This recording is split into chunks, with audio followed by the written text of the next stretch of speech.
what was it that freed Iron John anyway? Like, is it just that he became useful eventually and he was the point? It was almost like as if he made a deal originally, sort of like the Beast and Beauty and the Beast, where he has to do good by somebody else despite Mm. his repulsive appearance or something. I don't know. Yeah, I don't really know. But it Like, seems like at the end, the boy turned man has freed Iron John from his mm, evil enchantment by, yeah,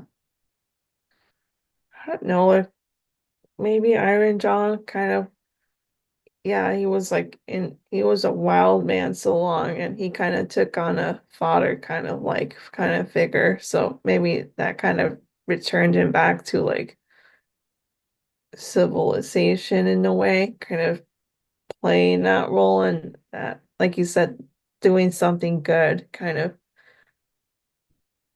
and freedom. But yeah, it's kind of hard for me to tell. yeah, yeah. But there does seem to be something about the idea of evil being the opposite of good. So like when he has the evil enchantment, he's just consuming others. He makes the forest not be a place where you can help yourself at all, where people avoid, like the land grows stagnant sort of because people are afraid to go Yeah. into the forest, you know. Oh yeah. And then he And then started giving. Yeah. yeah, and then with the boy, he's able to start being good again. Like he's able to be productive to help someone to eventually to provide for someone else. He provides for the boy. It's like his second father. Doesn't he end up giving him his riches at the end? Yeah. Yeah. I am Iron John and was by enchantment a wild man, but you have set me free. All the treasures which I possess shall be your property. Yeah, it reminds me soon before this, right before the wedding, when the boy had finally revealed himself at the end. If you can perform such deeds as that, this is the king speaking. You are no gardener's boy. Tell me, who is your father? My father is a mighty king, and gold have I in plenty, as great as I require. This and then soon after that they get married, and then his father and mother come and they're rejoiced, reunited. He's alive. And then Iron John comes and announces himself, and this is the very end of the story, and says, "You shall have all that I have." This reminds me of, I think, the Matthew principle, like from the Bible, where like those who have plenty will still be given more. Those who have nothing, or almost nothing, everything will be taken from them. Something like that. This boy is already rich, and now he will be given far more riches. You know, Iron John has the most treasures of anybody in the world, which that shouldn't be taken literally, in that I think that means that it's like it's not just that his quantity of treasure is greater, but his quality of treasure is greater. Like he's able to provide these like knights out of nowhere and this like fierce, barely able to contain the fury of horse, when the boy needs them in the war.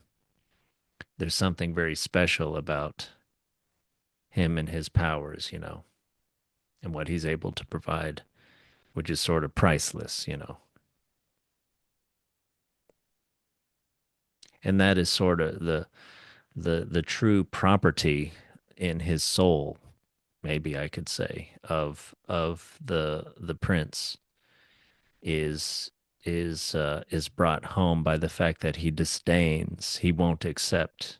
He calls it playthings, the gold, the little trifling gold coins that the the little girl, the daughter, tries to give him.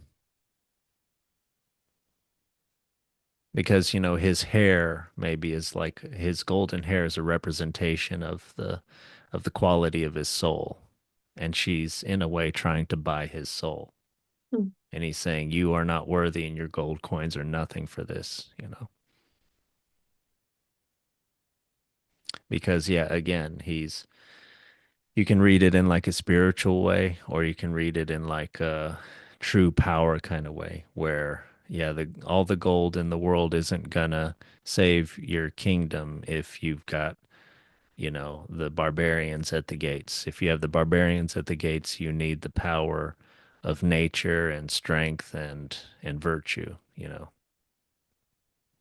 You need the real guys that are really willing to and can fight them, and willing to call on whatever reserves uh, are in their depths.